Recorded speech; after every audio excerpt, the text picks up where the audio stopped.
شرعی رشتہ نہیں ہے، جن کی محبت رکھنے کا آپ کو حق نہیں ہے۔ تو وہ خواہشات یا وہ خزانے یا اس دولت کا کی خواہش رکھنا جس پہ کہ جو کہ آپ کے پاس نہیں ہے، جو آپ کے پاس ہے اس کی آپ کو محبت ہے تو وہ تو آپ کی ملکیت ہے، وہ اس کے بارے میں کیا ہے وہ بھی آگے آتا ہے۔ لیکن یہاں پر کیا بتایا جا رہا ہے کہ ان چیزوں کی خواہشات کی محبت میں انسان اتنا بعض دفعہ اندھا ہو جاتا ہے کہ وہ غلط اور صحیح، جائز اور ناجائز کا فرق بھی بھول جاتا ہے، یعنی اپنے مقصد کے حصول کے لیے۔ اب ایک انسان کو خوبصورت عورتوں کی خواہش ہے، اس کو خوبصورت عورت اچھی لگتی ہے، اس کا دل چاہتا ہے کہ اس کی شادی ایک خوبصورت عورت سے ہو، تو یہ خواہش رکھنا کوئی غلط بات نہیں ہے۔ اور اگر اس کی شادی ایک اچھی خوبصورت عورت سے ہو گئی اور اس کے بعد اس کو اپنی بیوی سے ہی محبت ہے تو یہ بھی کوئی غلط بات نہیں، بلکہ بہت اچھی بات ہے۔ لیکن اپنی بیوی کے ہوتے ہوئے کسی اور عورت کی خوبصورتی یا کسی اور عورت کے حسن جمال سے متاثر ہونا اور اس کی خواہش دل میں رکھنا، یہ پھر خواہشات کی یہ غلط خواہشات ہو گئیں۔ یہ وہ ہیں کہ دنیا کو زینت دی ہے مختلف چیزوں سے اللہ نے۔ آپ صلی اللہ علیہ وسلم نے فرمایا کہ میری امت میں سب سے بڑا فتنہ جو ہے نا وہ عورت کی شکل میں ہے، اور ایک جگہ دوسری جگہ حدیث مبارک ہے کہ میری امت کے فتنوں میں سے سب سے بڑا فتنہ مال ہے۔ تو یہاں پر بھی یہی چیزیں مینشن کی گئی ہیں نا کہ ایک چیز جو کہ آپ کو اچھی لگتی ہے، آپ کی ملکیت ہے، وہ اس کی محبت رکھنا، اس کی محبت کس حد تک رکھنا وہ ایک الگ بات ہے۔ لیکن وہ چیزیں جو آپ کی ملکیت بھی نہیں ہیں لیکن آپ کے دل میں ان کی خواہش ہے۔ اب جیسے میں نے کہا نا کہ کسی کے دل میں یہ خواہش ہے کسی لڑکے کی یا کسی لڑکی کی کہ بھئی میری شادی اچھی شکل صورت والے لڑکے سے ہو یا اچھی شکل صورت والی عورت سے میری شادی ہو، کسی مرد کے دل میں یہ خواہش ہے تو یہ خواہش رکھنا غلط نہیں ہے، لیکن اس خواہش سے آگے جو گناہ کا راستہ ہے اس پہ جانا جو ہے نا وہ غلط ہے۔ اسی طرح مال کی محبت، جو آپ کے پاس مال ہے، اگر آپ کو اللہ تعالیٰ نے دیا ہے مال تو وہ کوئی گناہ نہیں ہے۔ اب مال کا آپ کے پاس جمع ہونا یا آپ کے پاس موجود ہونا، آپ کو بہت زیادہ، آپ اگر خوشحال ہیں یا آپ کے پاس بہت فراوانی ہے، یہ بھی اللہ کی نعمتوں میں سے ایک نعمت ہے۔ آپ دیکھیں یہ چیزیں جن کا یہاں ذکر کیا جا رہا ہے، یعنی عورتیں، آپ صلی اللہ علیہ وسلم نے فرمایا کہ سب سے ایک انسان کے لیے سب سے بڑا جو اللہ کی طرف سے رحمت ہوتی ہے وہ ایک نیک اور اچھی بیوی ہوتی ہے۔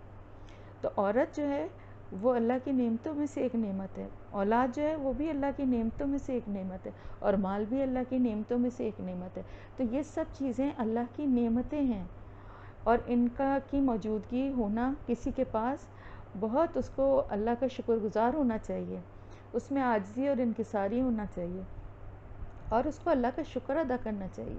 اگر اس نے مالی طور پہ فراغت دی ہے، اگر اس نے اچھی دیندار اور اچھی شکل صورت کی بیوی دی ہے، یا اگر اس نے، دیکھیں اب اولاد کا لفظ یہاں نہیں بلکہ بیٹوں کا لفظ استعمال کیا گیا ہے، کیونکہ یہ بھی ایک انسان کی فطرت ہے کہ اس کا خاص طور سے عربوں میں یا ایسی جگہوں پہ جہاں پر آپ دیکھیں کہ جہاں مین پاور کی زیادہ ضرورت ہوتی ہے، جیسے کسان ہیں یا اور اس طرح کے جو ہوتے ہیں، ویسے آج کل کیا ہمیشہ سے ہی بیٹا ہونا جو ہے وہ ایک بہت فخر اور ایک بہت اچھی بات سمجھی جاتی تھی، جبکہ بیٹیوں کا ہونا جو ہے اسلام آنے کے بعد تو اس میں بہت چینج آ گیا تھا، اور بیٹیوں کا ہونے بھی بہت خوشی کی بات سمجھی جاتی تھی، اور بیٹیوں کو اللہ کی رحمت سمجھا جاتا تھا، اور ان کے ساتھ بہت بعد میں چینجز آ گئے تھے اسلام کے بعد لوگوں کی سوچ اور رویے میں۔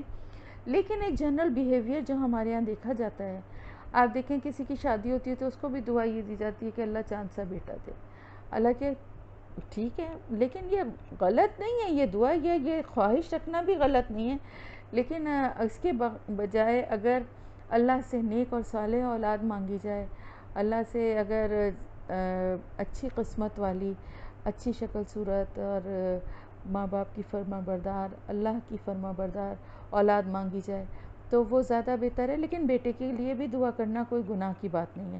اگر کسی کو خواہش ہے بیٹے کی اور وہ بیٹے کے لیے دعا کرتا ہے یا وہ چاہتا ہے کہ اس کے یہاں بیٹے ہوں، تو یہ کوئی گناہ نہیں ہے۔ لیکن اگر بیٹی ہوتی ہے اور اس کے ہونے پہ افسوس یا اس کے ہونے پہ کوئی غم کا اظہار کرتے ہیں اور اس کے ساتھ بیٹوں کو فوقیت دیتے ہیں اس بیٹی پر، یہاں سے گناہ شروع ہوتا ہے۔ یعنی یہ سب وہ چیزیں ہیں جو اللہ کی نعمتیں ہیں، جن کا مانگنا گناہ نہیں ہے۔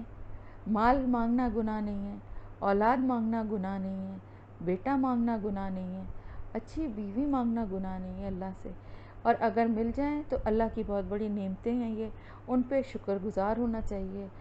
کوئی اس میں ان ساری باتوں میں کہیں پر بھی کوئی گناہ نہیں ہے، لیکن کیونکہ شیطان نے ان خواہشات کو انسان کے لیے ایک وسوسہ بنا دیا ہے، یعنی ان چیزوں میں بھی گناہ کا پہلو اس نے ہمارے دل میں وسوسوں کی شکل میں ڈال دیتا ہے۔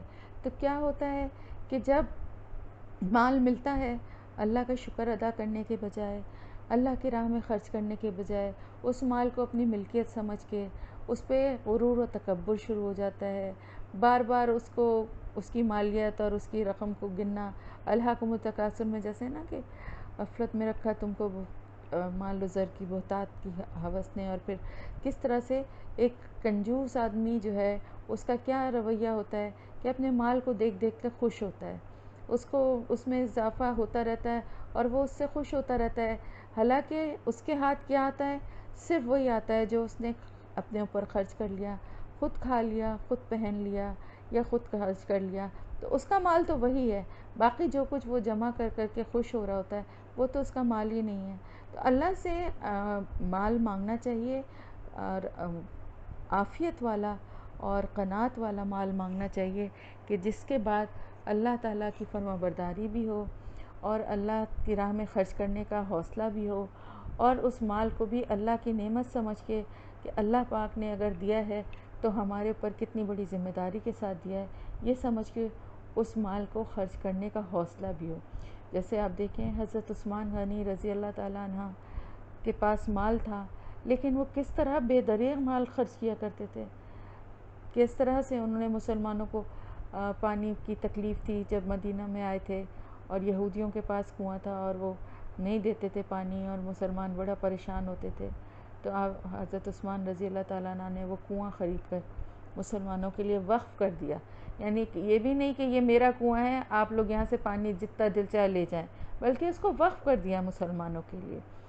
تو اسی طرح قحط پڑا تو 10 اونٹ جو لدے ہوئے آئے سامان سے، غلے سے، اور اس کی ظاہر قحط کی صورت میں آپ کو پتہ ہے کہ جب چیز مارکیٹ میں کم ہو تو پھر اس کی قیمت اور ویلیو اور زیادہ بڑھ جاتی ہے، تو وہ تو منہ مانگے داموں بک سکتے تھے، اور کئی لوگوں نے اس کے دام بھی لگائے، لیکن انہوں نے کہا نہیں مجھے اس سے بھی زیادہ چاہیے، مجھے اس سے بھی زیادہ چاہیے، اور وہ زیادہ کیا تھا کہ انہوں نے وہ سارے غلے سے لدے اونٹ جو ہیں وہ لوگوں میں تقسیم کر دیے، ضرورت مندوں میں۔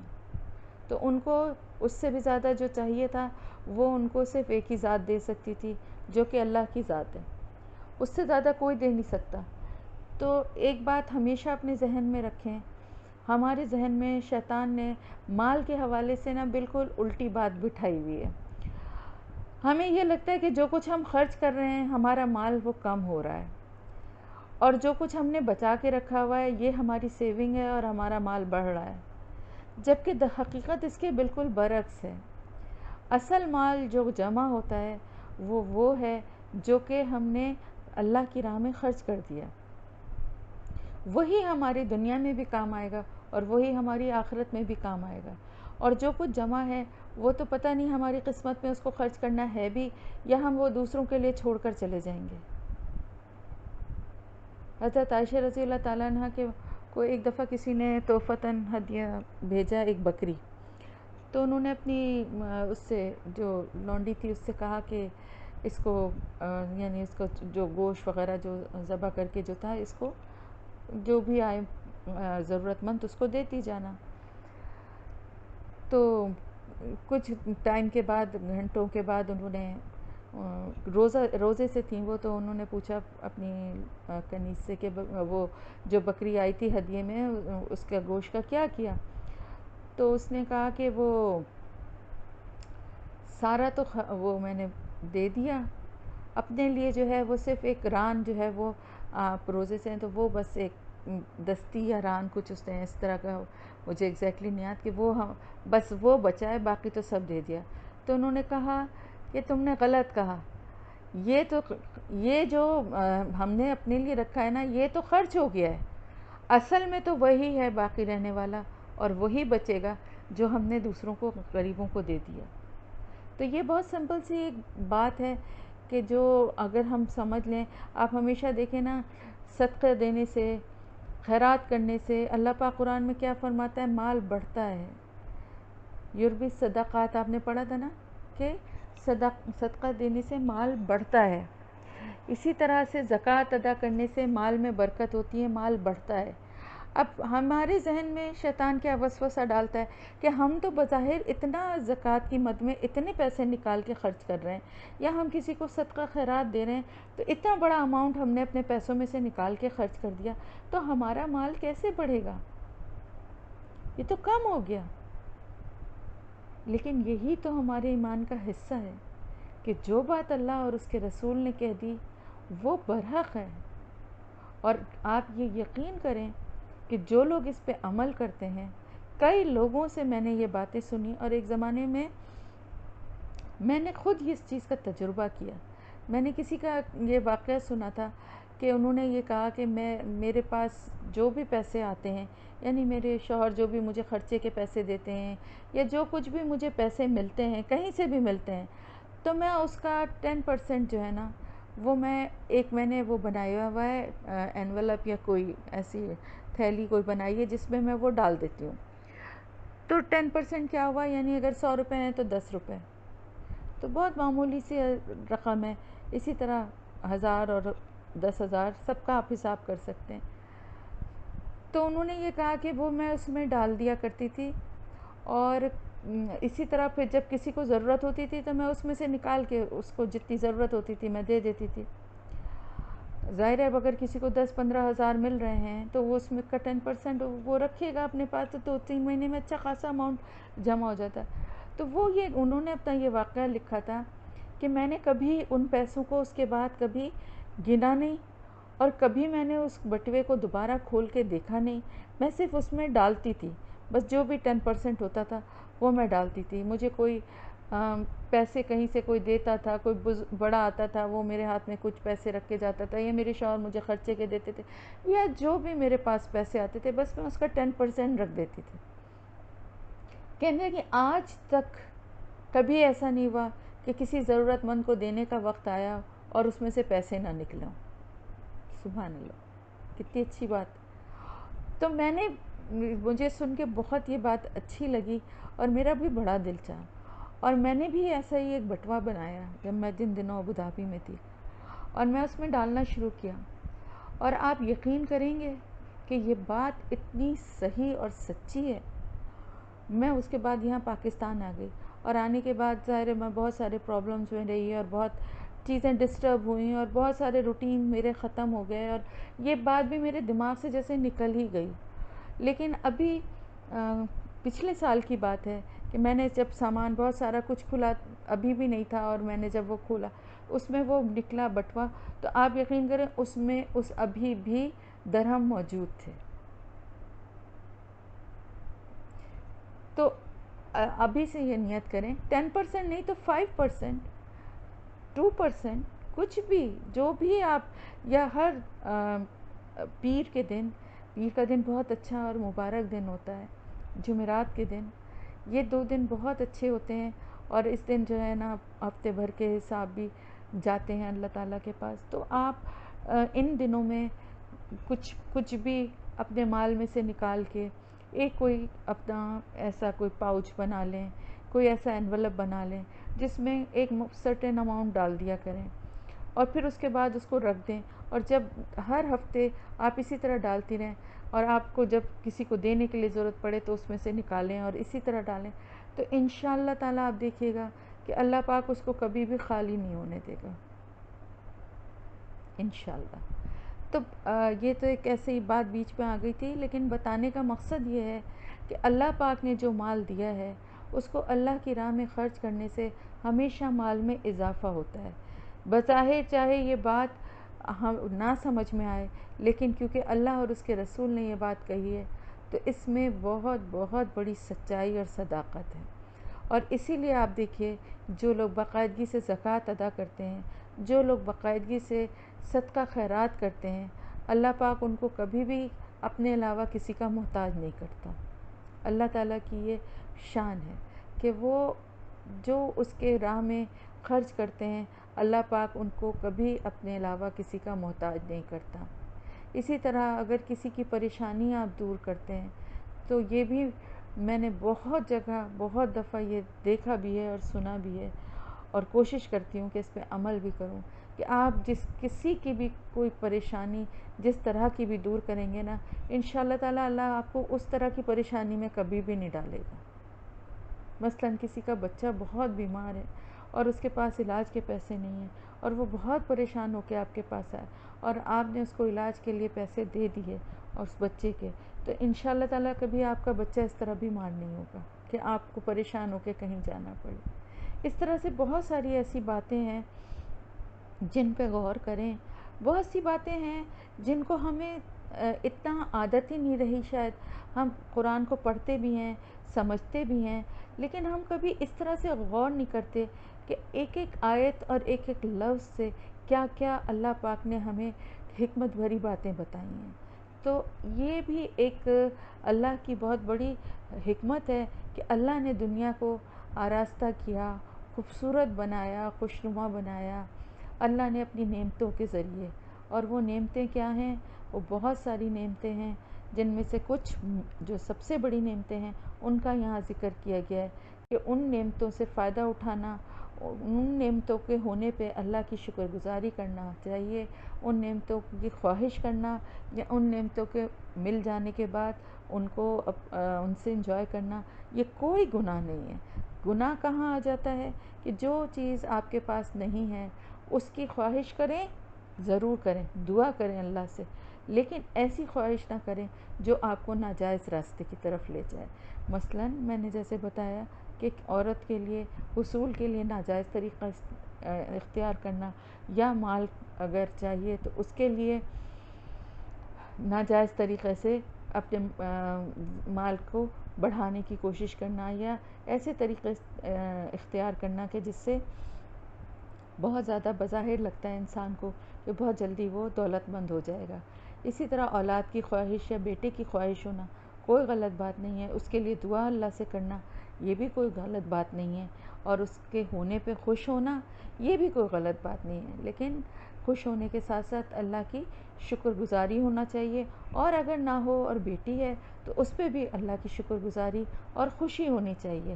لیکن بیٹا اگر نہیں ہے، اس کے حصول کے لیے ناجائز طریقے اختیار کرنا، پیروں فقیروں کے پاس جانا، غلط لوگوں سے رابطہ کرنا، غلط طریقے سے اپنی جائز خواہشات کو حاصل کرنے کی کوشش کرنا، یہ ہے اصل خواہشات کی جو ہوس ہے نا، وہ یہ ہے۔ یعنی خواہش رکھنا گناہ نہیں ہے، لیکن ان خواہشات کے پیچھے اس حد تک ان خواہشات کا غلام بن جانا کہ جائز اور ناجائز کا فرق ہی بھول جائے۔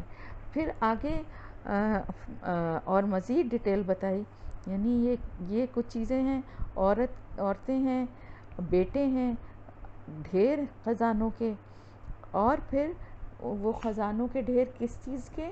سونے اور چاندی کے۔ اب یہاں پر صرف سونا اور چاندی کی بات کی گئی ہے، حالانکہ اور بھی بہت سی قیمتی دھاتیں ہیں، جیسے کہ پلیٹینیم ہے آج کل تو، بلکہ پلیٹینیم کا زیادہ زور ہے کہ وائٹ گولڈ اور ڈائمنڈ اور یہ سارا، لیکن آپ کو پتہ ہے کہ وائٹ گولڈ پہ یا ڈائمنڈ پہ زکوٰۃ نہیں ہوتی۔ زکوٰۃ کس پہ ہوتی ہے؟ صرف سونے اور چاندی پر ہوتی ہے۔ تو یہاں پر انہی دونوں چیزوں کا ذکر کیا گیا ہے جن پہ کہ زکوٰۃ ہوتی ہے، اور جن کو جمع کرنے کی سب کی خواہش ہوتی ہے، جن کو دیکھ دیکھ کے سب خوش ہوتے ہیں۔ یہاں پاکستان میں تو حالانکہ اب گولڈ جو ہے وہ بیکار ہو گیا ہے، کیونکہ نہ کوئی باہر پہن سکتا ہے، نہ کوئی اس کو اس طرح سے گھر میں بھی بلکہ نہیں استعمال کر سکتا، اگر کسی کے پاس ہے بھی تو لاکرز میں بند ہے، یا پھر تھوڑا بہت اگر چھوٹا موٹا کچھ ہے بھی اس کو بھی ڈر ڈر کے ہی پہنتے ہیں. تو لیکن خواہش تو سب کے دل میں ہوتی ہے نا. ذرا سا گولڈ کے ریٹ کم ہوتے ہیں تو گھروں میں یہ باتیں ہونے لگتی ہیں کہ گولڈ کے ریٹ کم ہوئے ہیں تو چلو کچھ لے لیتے ہیں یا کچھ کر لیتے ہیں. تو اس کی محبت جو ہے نا یہ بھی انسان کے دل میں موجود ہے. سونے اور چاندی کی محبت یہ بھی انسان کے دل کی خواہشات میں سے ایک خواہش ہے. ہر ایک کی خواہش ہوتی ہے کہ کوئی نہ کوئی کچھ نہ کچھ سونے چاندی کے زیورات اس کے پاس ہوں. اسی طرح آگے ہیں گھوڑے نشان زدہ، یعنی وہ گھوڑے جو کہ اعلیٰ نسل کے ہیں، جن کی خصوصیت ہو کوئی ایسے. نشان زدہ کا مطلب ہے یعنی جن میں کوئی خاص بات ہوتی ہے، جیسے عربی نسل کے گھوڑے ہیں یا کچھ اور خاص ایسے گھوڑوں کی نسلیں ہوتی ہیں کہ جو بہت خاص سمجھی جاتی ہیں.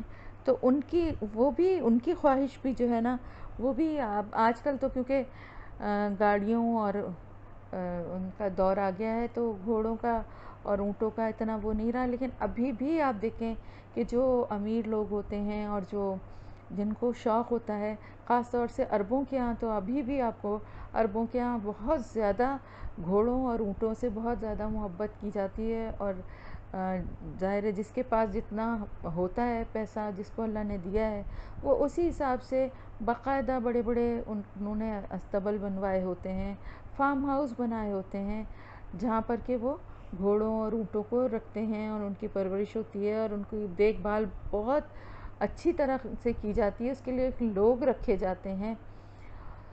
تو اسی طرح سے ایک یہ خواہش بھی انسان کے دل میں اللہ پاک کی طرف سے ان چیزوں کی محبت بھی ہے. اور مویشیوں کی، یعنی اچھے تندرست اور اچھے مویشی. مویشیوں میں کیا آ گئے، یعنی گھوڑوں کی تو ایک الگ بات کی گئی ہے کیونکہ گھوڑے جو ہیں وہ اس سینس میں نہیں بات ہو رہی ہے بلکہ وہ ایک اسٹیٹس سمبل کے طور پہ بات ہو رہی ہے.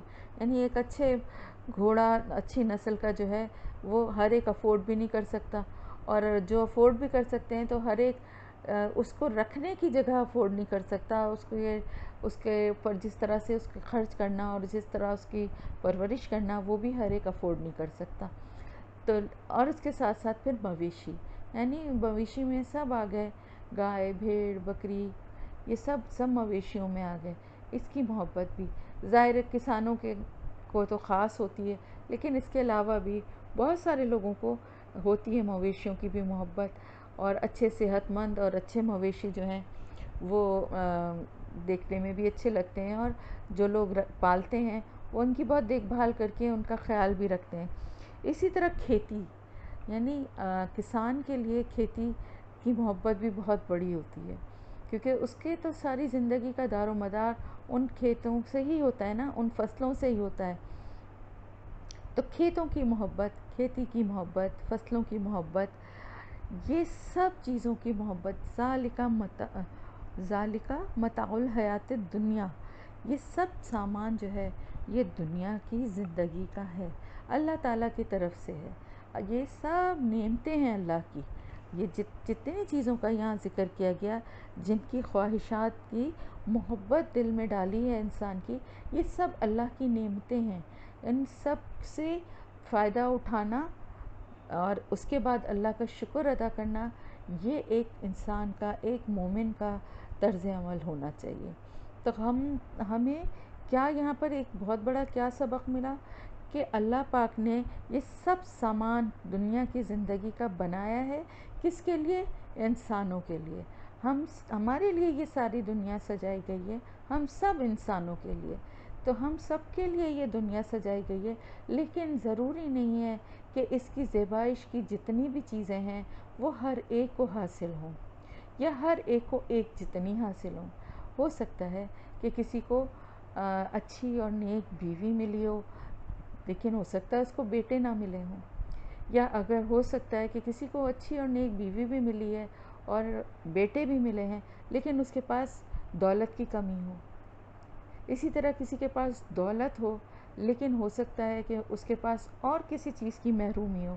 اسی طرح کسی کے پاس سونے چاندی کے بہت ڈھیر ہو سکتے ہیں لیکن ہو سکتا ہے کہ اس کی زندگی میں کسی اور چیز کی کمی ہو.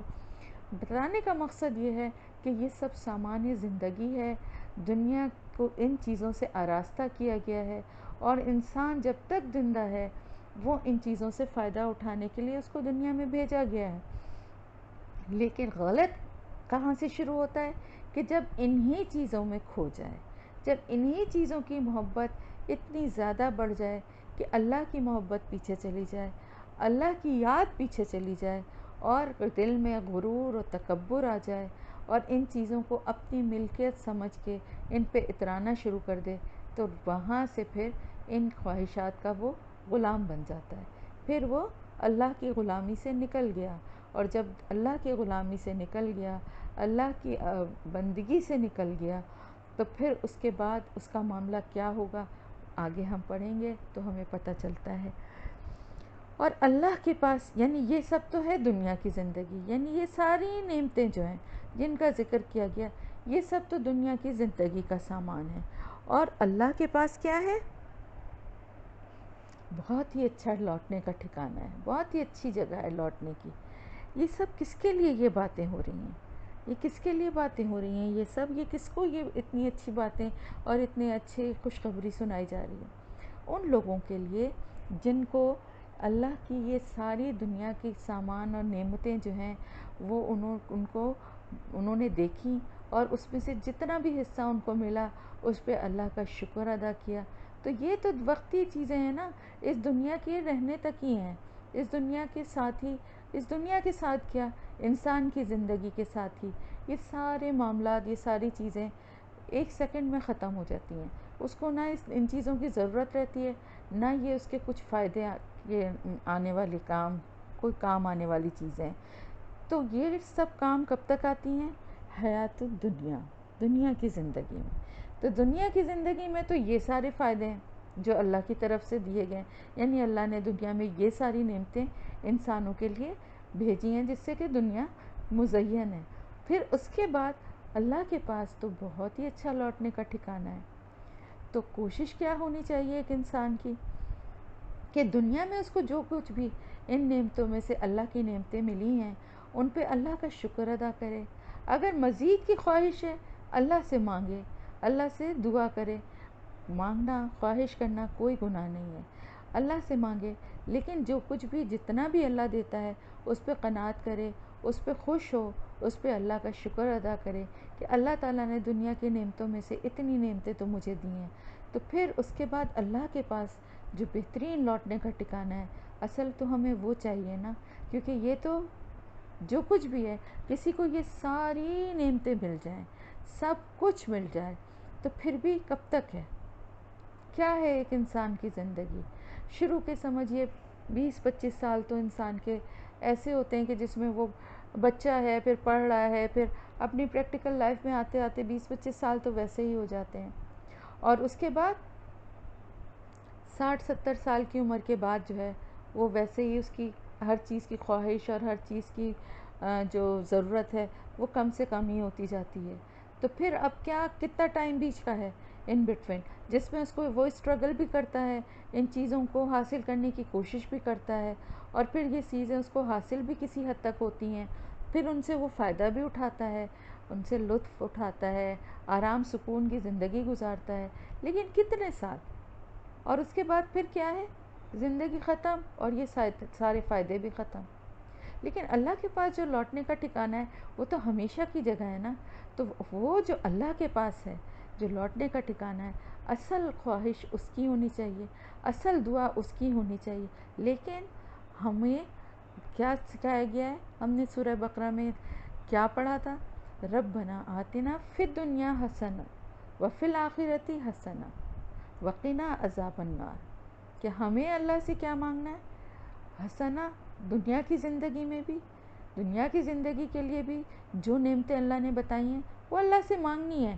دنیا میں بھی اللہ پاک اچھی زندگی دے، اللہ پاک ایسی زندگی دے کہ ہم دوسروں کے کام آنے والے بنیں، دوسروں کی مدد کرنے والے بنیں، اللہ تعالیٰ اپنے علاوہ کسی کا محتاج نہ کرے، اللہ دنیا کی نعمتوں میں سے ساری نعمتیں اپنی رحمت سے ہمیں عطا کرے، اور ساتھ ہی ساتھ ہمیں اس شعور کے ساتھ عطا کرے کہ ہم اس کو اللہ کے بتائے ہوئے طریقے سے، اللہ کی رضا کے مطابق ان چیزوں سے فائدہ اٹھائیں۔ اور پھر فی الآخرۃ حسنہ، اور آخرت کے لیے بھی ہمیں اچھا ہی ٹھکانا چاہیے نا۔ اور آگ کے عذاب سے اللہ تو ہمیں بچا لے.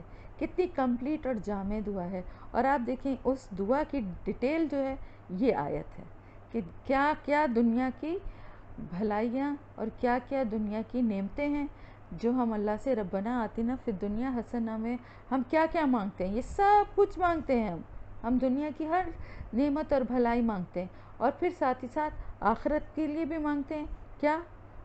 حسن المآب، جو بہترین ٹھکانہ اللہ کے پاس ہے وہ مانگتے ہیں. اور آگ سے بچنے کے لیے بھی دعا کرتے ہیں.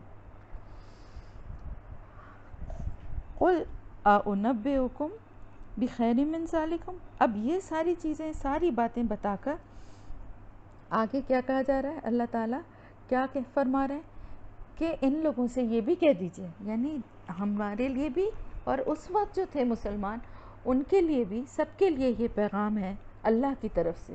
کہہ دیجئے کا مطلب ہے کہ ایک خاص پیغام، ایک خاص بات جو ہے نا وہ اللہ پاک اپنے بندوں سے کہنا چاہ رہا ہے، ان تک پہنچانا چاہ رہا ہے کہ کیا میں تمہیں خبر دوں یا میں تمہیں بتاؤں اس سے بھی بہتر جگہ، بخیر من ذالکم، اس سے بھی کوئی بہتر اور اچھی چیز. یعنی یہ تو تمہیں ساری نعمتیں اللہ تعالیٰ کی جو بھی اللہ نے خود ہی مینشن کی ہیں، اور پھر آخرت کا ٹھکانہ بھی. تو یہ ایک انسان کے لیے سب سے، تو اس کو تو لگتا ہے سب کچھ اسے مل گیا. اگر دنیا کی نعمتیں یہ ساری مل گئیں اور آخرت کی بھی مل گئیں تو پھر تو سب کچھ ہی اس کو مل گیا. لیکن اللہ تعالیٰ کیا فرما رہا ہے کہ میں تمہیں یہ بتاؤں کہ آگے کہ اس سے بھی بہتر کیا ہے، اس سے بہتر کیا ہے. اور کس کے لیے ہے؟ ان لوگوں کے لیے جو پرہیزگار ہیں، جنہوں نے تقوی اختیار کیا، جو بچتے رہے. متقی کون ہوتا ہے؟ گناہوں سے بچنے والا. تو وہ لوگ جو کہ گناہوں سے بچتے رہے، اللہ تعالیٰ نے جیسا بتایا، جو راستہ بتایا، جس طریقے سے بتایا ویسے اپنی زندگی گزاری انہوں نے، تو ان کے لیے ان کے رب کے پاس کیا ہے؟ جنات تجری من تحتها الانہار، نہریں بہتی ہیں، ایسی جنت جس کے نیچے نہریں بہتی ہیں، خالدین فیہا، ہمیشہ اس میں رہیں گے. اب آپ یہ دیکھیے، یعنی اللہ کے پاس لوٹنے کا ٹھکانہ تو ہے، لیکن اس سے بھی زیادہ بہتر، اس سے بھی زیادہ اچھی بات کیا ہے کہ ہم کس چیز کا سوال کریں؟ جنت الفردوس کا، جہاں کے نہریں بہتی ہیں جس کے نیچے. اس کو ذرا کبھی آپ لوگوں نے یہ آیت اس طرح کی قرآن میں کئی جگہ آئی ہیں کہ ایسی جنتیں، جنت کہتے ہیں ایکچولی باغ کو، یعنی ایسے باغات جن کے تجری بہتی ہیں، جن کے نیچے سے نہریں. تو کبھی آپ نے اس آیت پہ غور کیا ہے؟ میں جب بھی غور کرتی ہوں نا میرے ذہن میں بڑی ڈفرینٹ سی ایک پکچر آتی ہے. آپ یہ سوچیں ایک باغ ہے، باغ زمین میں لگتا ہے نا، اور جڑیں اس کی زمین میں ہوتی ہیں، جو بھی وہاں پہ درخت یا جو کچھ بھی لگا ہوا ہے. اب آپ یہ سوچیں کہ اس کے نیچے سے نہریں بہہ رہی ہیں، کیسا ہوگا؟ ذہن میں ذرا تصور لائیں. یعنی وہ اتنا ٹرانسپیرنٹ وہ ہوگا کہ نہریں بہتی ہوئی نظر آ رہی ہیں. اور جنت الفردوس وہ مقام ہے جہاں سے تمام نہریں جو ہیں وہ جاری ہوتی ہیں. آپ صلی اللہ علیہ وسلم نے فرمایا کہ اپنی امت کے لیے کہ اللہ تعالیٰ سے ہمیشہ جنت الفردوس کا سوال کرو. تو وہ باغات ہیں کہ جن کے نیچے نہریں بہہ رہی ہیں، اور وہ کیا خوبصورت منظر ہوگا، وہ کیسی ٹرانسپیرنٹ زمین ہوگی کہ جس کے نیچے سے ہمیں نہریں بھی بہتی ہوئی نظر آ رہی ہوں گی اور باغات بھی ہوں گے. اور پھر سب سے بڑی جو بات ہے نا، جو سب سے بڑی خوشخبری ہے، جس کے لیے کہا گیا کہ تمہیں یہ بتا دوں کہ سب سے بڑی، اس سے بھی بڑھ کے کیا ہے، خالدین فیہا، ہمیشہ اس میں رہیں گے. یعنی آپ یہ دیکھیے کہ آپ دنیا کی کوئی بڑی سے بڑی بھی آپ کو نعمت حاصل ہو جائے، فرض کریں آپ کو کوئی بہت بڑی محل یا حویلی آپ کو کوئی مل جائے، جو ساری سہولتیں ہوں، آپ کے پاس دنیا کی ہر نعمت ہو، ہر چیز آپ کے اشارے پہ ہزاروں نوکر چاکر موجود ہوں، آپ کو کچھ کرنے کی ضرورت نہ ہو، ہر طرح کے قیمتی ملبوسات ہوں، زیورات ہوں، کھانے کے لیے ہر قسم کی نعمتیں ہیں، پھل ہیں، سبزی، جو کچھ آپ کا دل چاہتا ہے آپ کے پلک جھپکتے آپ کے غلام آپ کے لیے حاضر کر دیتے ہیں۔ یہ سارا کچھ اگر کسی کو حاصل ہو جائے تو پھر اس کے بعد بھی یہ کب تک ہے؟ کتنے عرصے تک؟ کتنی زندگی ہے؟ بہت زیادہ کوئی جیے گا، 100 سال جیے گا، 150 سال جیے گا، بس ختم۔ لیکن جنت کی جو زندگی ہے وہ خالدینہ فیہا ہے، خالدینہ ہمیشہ رہیں گے، فیہا اس میں، یعنی اس میں ہمیشہ رہیں گے۔ تو سب سے بڑی جو نعمت ہے، نعمتوں میں سے نعمت، وہ یہ ہے کہ جو جنت میں ایک دفعہ چلا جائے گا وہ ہمیشہ ہمیشہ وہیں رہے گا، پھر اس کے دل کو کوئی کھٹکا نہیں ہوگا۔ جیسے دنیا میں ہمارے دل کو کھٹکے ہوتے ہیں نا، کہ پتہ نہیں کیا آگے ہونا ہے، پتہ نہیں ہمارے اتنے گناہ ہیں، پتہ نہیں ہمارے ساتھ کیا معاملہ ہوگا، اللہ تعالیٰ معاف کرے گا یا نہیں کرے گا۔ اللہ کی رحمت سے امید بھی ہوتی ہے لیکن دل میں خوف بھی ہوتا ہے، اور یہ اسی وقت تک رہے گا، اس وقت تک جب تک کہ انشاءاللہ تعالیٰ اللہ پاک ہمیں جنت میں بھیج نہیں دے گا۔ لیکن جنت میں ایک دفعہ انٹر ہونے کے بعد پھر کیا ہوگا؟ اس کے بعد جو ہے وہ کوئی بھی وہاں سے نکال نہیں سکتا، کیونکہ اللہ نے جس کو ایک دفعہ جنت میں داخل کر دیا نا، اس کے بعد وہ جنت میں ہمیشہ رہے گا۔ تو ہمیشہ کا میں نے بتایا نا آپ کو کہ قیامت کا ہمیشہ جو ہے نا وہ بہت، اس کا ہم تصور نہیں کر سکتے۔ بلکہ ایک واقعہ ہے جو کہ روایت میں ملتا ہے کہ اللہ تعالیٰ کے پاس ایک بہت ایک انسان ہوگا جو کہے گا کہ جس کے بہت سارے گناہ ہوں گے اور وہ بڑا گناہ گار ہوگا، لیکن بہت اللہ سے ڈر رہا ہوگا اور اللہ تعالیٰ سے جب اس کے گناہوں کا اپنے ڈھیر دیکھے گا اور تو وہ سمجھ جائے گا کہ میرا اب انجام جو ہے وہ ظاہر میں جنت میں نہیں جا سکتا، لیکن وہ اللہ کے سے آ کے کہے گا، اللہ پاک سے ایک درخواست کرے گا کہ اللہ تعالیٰ میرے گناہ تو بہت زیادہ ہیں اور مجھے جو ہے پتہ ہے کہ میرا اب کیا ٹھکانہ ہونے والا ہے، لیکن کیا میں تیری جنت کو دور سے دیکھ بھی نہیں سکتا؟ میں تیری میری ایک خواہش تو پوری کر دے۔ اللہ پاک تو اپنے بندوں کے دلوں کا حال جانتا ہے، اس بندے کے دل کا حال بھی جانے گا، لیکن اللہ پاک جو ہے اس دن بہت زیادہ رحمان، اس کی رحمت جو ہے بہت جوش میں ہوگی، تو وہ اس کی اس کیفیت کو جو ہے وہ انجوائے کرتا ہوا اس سے کہے گا ٹھیک ہے تم کہاں سے دیکھنا چاہتے ہو، اور اس کو جنت کے پاس دور سے اس کو جنت دکھائی جائے گی، وہ کہے گا یہاں سے تو مجھے بالکل سمجھ میں نہیں آ رہا، مجھے تھوڑا قریب سے لے جایا جائے، پھر اس کو تھوڑا قریب لے جایا جائے گا، پھر وہ کہے گا نہیں یہاں اور تھوڑا، پھر کہے گا میں ذرا فیل کرنا چاہتا ہوں، مجھے ایک قدم تھوڑا سا رکھ کے اندر جنت کو محسوس کر لینے دیا جائے، اس کے بعد تو مجھے جانا ہی ہے۔ تو اس کو کہا جائے گا اچھا جاؤ رکھو اندر قدم جاؤ، اب وہ جیسے ہی اندر قدم رکھے گا تو وہ اللہ تعالیٰ سے کہے گا اللہ پاک تو نے تو وعدہ کیا تھا جو ایک دفعہ جنت میں آ جائے گا اس کو تو جنت سے کبھی نہیں نکالے گا، وہ ہمیشہ اس میں رہیں گے اور ان کو کوئی جہنم میں دوبارہ نہیں ڈالا جائے گا، تو اب میں تو جنت میں آ گیا ہوں۔ تو اللہ تعالیٰ کہے گا ٹھیک ہے اب اس کو جنت میں ہی اس کا معاملہ جو ہے وہ اب اس کو جنت میں ہی رہنے کا وہ ہوگا، اور اس کی گناہوں کو اللہ اپنی رحمت سے معاف کر دے گا۔ تو اس دن ایسے بہت سارے واقعات ہوں گے جن کی روایت ہمیں ملتی ہے۔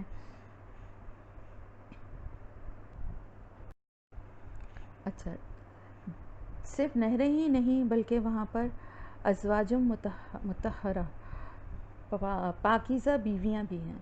پاکیزگی کا مطلب جو ہے وہ یہ ہے کہ دنیاوی اعتبار سے بھی وہ ان ساری آلودگیوں سے پاک ہوں گی، یعنی جو کہ دنیا میں آپ کو معلوم ہے نا کہ انسانوں کے ساتھ جو بھی ہیں، یعنی جو تھوک ہے، پسینہ ہے، یا واش روم جاتے ہیں تو جو کچھ بھی ہے، یورین ہے، یا جو یہ سب گندگی ہے نا، پھر پیریڈز کی شکل میں جو عورتوں کے ساتھ گندگی ہے یا نجاست ہے جو کچھ دنوں کے لیے ہوتی ہے، تو ان جنت میں تو یہ ساری چیزوں کا کوئی سوال ہی نہیں ہے نا، یعنی جو بھی انسان جنت میں جائیں گے وہ ان سب چیزوں سے بالکل پاک ہو کر جائیں گے، وہاں پر کسی قسم کی بھی ذرا سی بھی گندگی یا نجاست کا تو تصور ہی نہیں ہے۔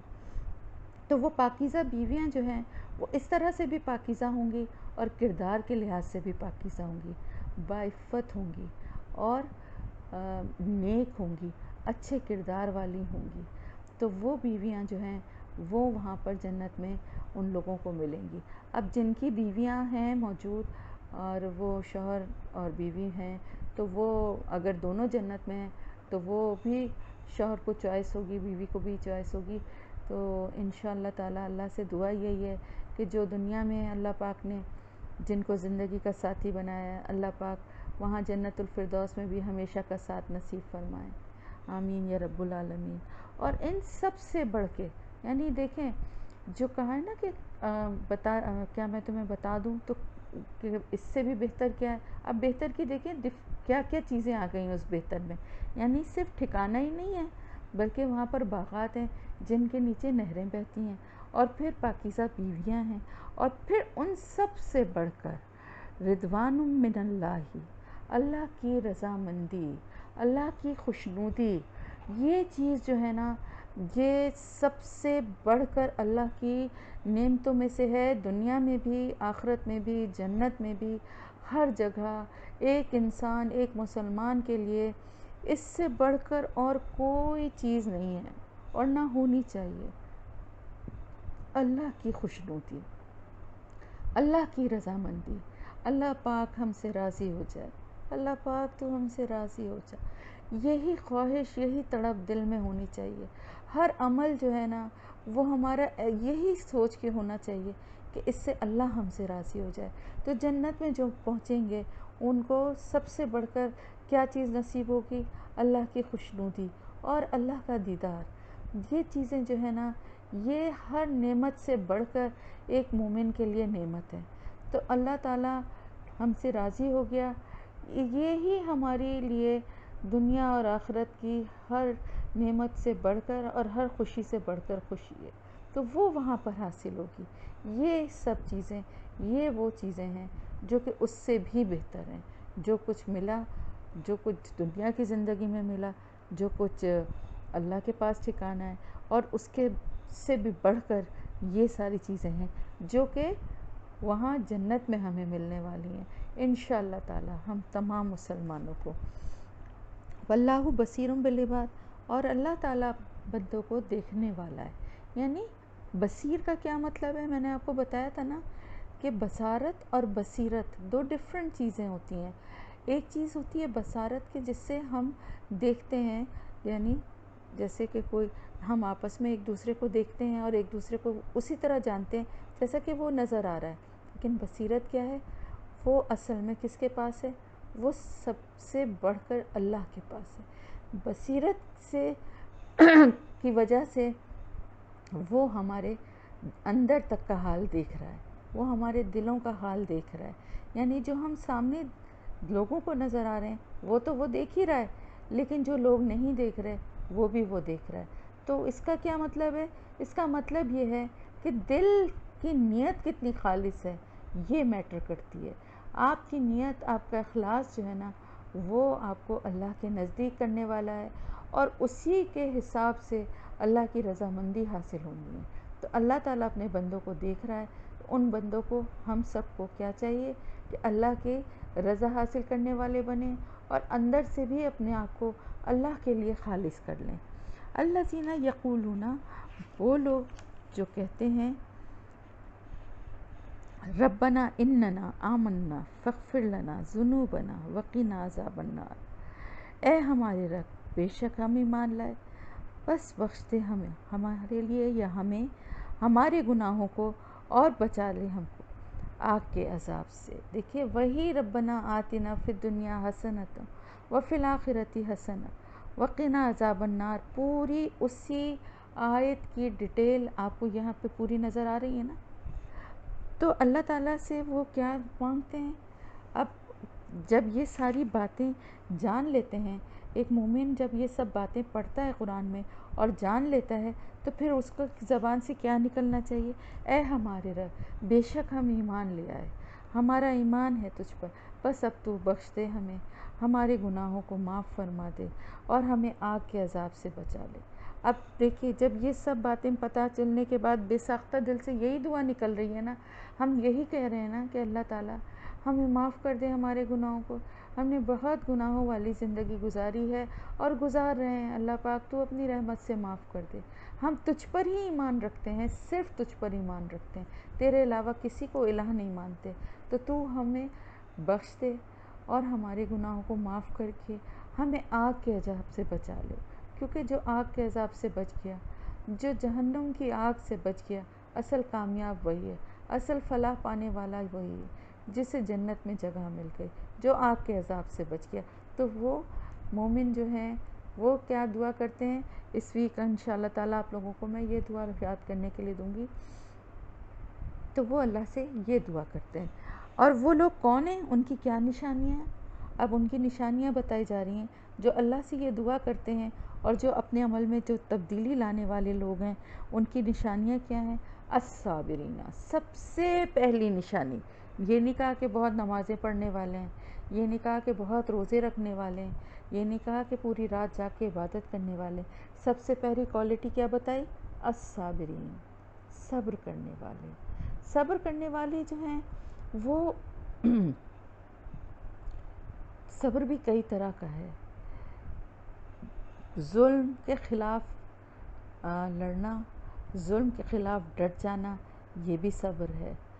اللہ کے لیے کچھ صبر تو ایسے ہوتے ہیں نا, جیسے ہم روزہ رکھتے ہیں تو ہم صبر کرتے ہیں نا, بھوک اور پیاس کا صبر کرتے ہیں. یا ہم جس طرح حج کرنے جاتے ہیں تو وہاں پر دیکھیں بہت ساری ہمیں جو بھی تکلیفیں یا جو بھی مشقت اٹھاتے ہیں, ہم صبر کے ساتھ اس کو برداشت کرتے ہیں نا. اسی طرح نماز کے لیے بعض دفعہ بہت تھکے ہوئے ہوتے ہیں, بعض دفعہ شیطان اتنا بہکاتا ہے کہ ہمت نہیں ہو رہی ہوتی, اٹھا نہیں جا ہوتا, لیکن ہم صبر کر کے اور اس پہ برداشت کر کے اور ہم کھڑے ہو جاتے ہیں. یہ سب صبر ہیں. اس کے علاوہ کوئی تکلیف آتی ہے, کوئی آزمائش آتی ہے, کوئی مشکل آتی ہے اللہ کی طرف سے, تو اللہ کے بندے کیا کرتے ہیں؟ وہیں رک جاتے ہیں, وہیں پہ رک کے اپنے اللہ کی طرف معاملے کو سپرد کر دیتے ہیں اور صبر کر لیتے ہیں. بہت بہت مشکل کام ہے صبر. ہر موقع پہ, ہر جو کچھ بھی یہ باتیں ہیں, یہ سب ان سب موقعوں پہ یہ سب کہنے میں بہت آسان ہے, لیکن کرنے میں یہ بہت مشکل ہے.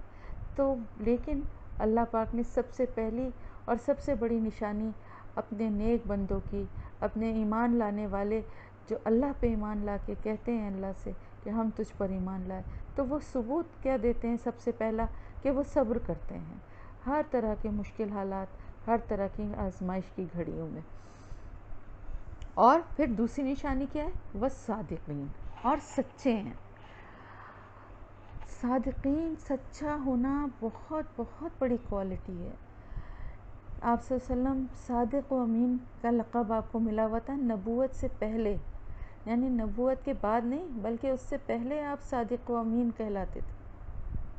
اور جب آپ نے اس پہ صفا پہ چڑھ کے اور کہا تھا کہ سارے قریش قبیلوں کو جمع کیا تھا اور کہا کہ اگر میں یہ کہوں کہ ہاں پیچھے سے ایک لشکر آ رہا ہے جو حملہ کرنے والا ہے, تو کیا تم لوگ یقین کر لو گے؟ تو ان سب نے کہا حالانکہ کوئی یہاں سے سوال ہی نہیں پیدا ہوتا کہ یہاں سے کہیں سے کوئی لشکر آئے, کیونکہ پیچھے کوئی ایسی جگہ ہے نہیں, کوئی ایسی آبادی نہیں, لیکن اگر آپ یہ بات کہیں گے تو ہم اس پہ بھی یقین لے آئیں گے. یعنی اس حد تک آپ صلی اللہ علیہ وسلم کی صداقت جو تھی نا, وہ ان کو اس پہ یقین تھا. اور آپ کی امانت, یعنی جب آپ نے نبوت کا بھی دعویٰ کر دیا, اس کے باوجود جب آپ ہجرت کے وقت بھی آپ جا رہے تھے تو حضرت علی رضی اللہ تعالیٰ عنہ کو آپ نے وہاں اپنے بستر پہ لٹایا تھا. اور وہاں کیوں چھوڑ کر آئے تھے؟ کیونکہ آپ کے پاس بہت سارے لوگوں کی امانتیں موجود تھیں, تو آپ نے ان کے سپرد کی تھی کہ یہ ان لوگوں تک واپس پہنچائی جائیں, اس کے بعد آنا. یعنی ایک طرف تو وہ آپ کی نبوت کا انکار کرتے تھے اور آپ سے دشمنی بھی تھی, لیکن یہ پتہ تھا کہ جو چیز ان کے پاس رکھوائی جائے گی یہ اس پوری حفاظت سے رکھیں گے اور وقت آنے پہ دے دیں گے. اسی طرح آپ کی سچائی جو تھی نا وہ بھی پتہ تھی. تو ہم اس نبی کی امت ہیں, اور ہمارا کیا طرز عمل ہے, ہمارے کیا طور طریقے ہیں, پوری قوم کو دیکھ لیجئے, اپنے آپ کو دیکھ لیجئے, بات بے بات جھوٹ, وجہ بے وجہ جھوٹ, کوئی ضرورت ہو یا نہ ہو ضرورت, ایک عادت سی بن گئی ہے لوگوں کی جھوٹ بولنے کی. جہاں پر ضرورت ہے وہاں پر بھی غلط ہے، لیکن جہاں ضرورت نہیں ہے وہاں پہ بھی عادتاً جھوٹ بولا جاتا ہے. اور اسی طرح سے ہر موقع پہ یہ رویہ ہماری قوم کی پہچان بن گیا ہے. ہم لوگ جھوٹے اور دھوکے باز ہیں پوری دنیا کی نظر میں. کیوں نہیں اصلاح کرتے؟ اب اتنی بڑی یہ وبا آئی ہے، اتنا بڑا یہ اس کی خوف اور دہشت ہے لوگوں کے دل پہ، لیکن کیا کہیں کوئی اصلاح بھی ہو رہی ہے؟ استغفار کی دعائیں کی جا رہی ہیں، لوگ معافیاں مانگ رہے ہیں اللہ سے، سب کچھ کر رہے ہیں، لیکن اپنے کو بدل نہیں رہے. تو کیسے اللہ کی مدد آئے؟ کیسے اللہ کی رحمت آئے؟ جھوٹوں پہ تو ویسے بھی اللہ کی لعنت ہے. تو اپنا رویہ ہر ایک بدلے گا تبھی معاشرہ بدلے گا. یہ عہد کریں، جو کوالٹیز ہم پڑھ رہے ہیں انشاءاللہ تعالیٰ یہ عہد کریں آج سے ہم سب کہ جس چیز کی کمی ہے، جو چیز ہمیں لگتی ہے کہ ہم یہ کرتے ہیں یا ہم اس چیز میں ہمیں ضرورت ہے کہ ہم اپنی اصلاح کریں، تو ہم انشاءاللہ تعالیٰ آج کے بعد اپنی اصلاح کر لیں گے. کیونکہ یہ کوالٹیز جو ہے نا یہ ان لوگوں کی ہیں جو اللہ کے نیک بندے ہیں. تو ہمیں ویسے ہی بننا ہے نا، جبھی تو اللہ کی خوشنودی حاصل ہوگی نا انشاءاللہ تعالیٰ. تو سچے لوگوں کو اللہ پسند کرتا ہے، سچ بولنے والوں کی اللہ مدد کرتا ہے. بلا وجہ بے ضرورت آپ دیکھیں نا ایک ماحول ہی ایسا بن گیا ہے. آپ کسی کو بھی بات کریں، یعنی آپ کسی الیکٹریشین پلمبر کو بات کریں، بلائیں، بلا وجہ جھوٹ بولتے ہیں، سچی بات نہیں کرتے. اگر سچ بھی بول دیں گے تو کوئی کیا کر لے گا، لیکن نہیں بولیں گے. اور ایک ان کو ہی کیا کہوں، ہر ایک دکاندار ہوں، ہم لوگ گھروں میں ہر جگہ جھوٹ کتنا بولا جا رہا ہے. بعض لوگوں کی تو نشانی یا پہچانی ہے کہ بھئی ان کی بات تو ہوتی ہی جھوٹ ہے. کتنی بری بات ہے. ایک مومن کی یہ شناخت ہے کہ وہ جھوٹا ہے. استغفر اللہ. پھر دوسری اس کے بعد نشانی کیا ہے؟ والقانتین، یعنی فرما بردار اور اطاعت گزار. جو اللہ تعالیٰ کے احکامات آ گئے اس پہ کوئی چوں چرا بحث مباحثہ نہیں، ایسا نہیں ویسا نہیں، کیوں نہیں کیا نہیں، کوئی بحث نہیں. بس اللہ کی فرما برداری، اللہ کی اطاعت گزاری، جیسا کہ اللہ نے بتا دیا قرآن میں، جیسا کہ رسول صلی اللہ علیہ وآلہ وسلم نے بتا دیا ہے، حدیثوں میں موجود ہے ہمارے پاس. تو ٹھیک ہے، بس ہمیں ویسے ہی کرنا ہے. بات سمجھ میں آ گئی تو بہت اچھی بات ہے، سمجھ کے عمل کریں گے. نہیں سمجھ میں آئی تو کوئی بات نہیں ہے، ہمیں عمل تو کرنا ہی ہے کیونکہ ہمارے اللہ اور رسول کا حکم ہے. بس یہ جو ہے نا یہ ہے فرما برداری اور اطاعت گزاری. کہ بس یہ بات معلوم ہونے کے بعد آپ دیکھیں نا ہمیں صحابہ کرام کا رویہ اور ان کی کیا ہمیں عمل کی مثال ملتی ہے. جیسے ہی کوئی قانون، جیسے ہی کوئی اللہ کی طرف سے کوئی آیت، کوئی احکام آتا تھا، وہ پوچھنے، تصدیق کرنے، ایسا کیوں ہوا ویسا کیوں نہیں ہوا. سجدے کا حکم آیا کہ خانہ کعبہ کی طرف اب کرنا ہے، آپ صلی اللہ علیہ وسلم نے نماز میں رخ موڑا، تمام لوگ جو پیچھے تھے ان سب نے اپنا رخ موڑ لیا. یہ نہیں کہ بحث اور مباحثہ شروع کر دیتے یا نیتیں توڑ لیتے کہ کیوں آپ نے یہ غلطی سے کر لیا، ایسا کیوں کیا، یا یوں کیوں کیا، یا بعد میں بحث کرتے کہ ہم تو اتنے دن سے پڑھتے تھے یہ وہ. بلکہ کیا ان نیک لوگوں کا کیا رویہ تھا؟ انہیں یہ خوف ہوا کہ اب تو خانہ کعبہ کی طرف رخ ہو گیا تو پہلے جو ہم نے پچھلی نمازیں پڑھی تھیں کہیں ضائع تو نہیں ہو گئی ہماری.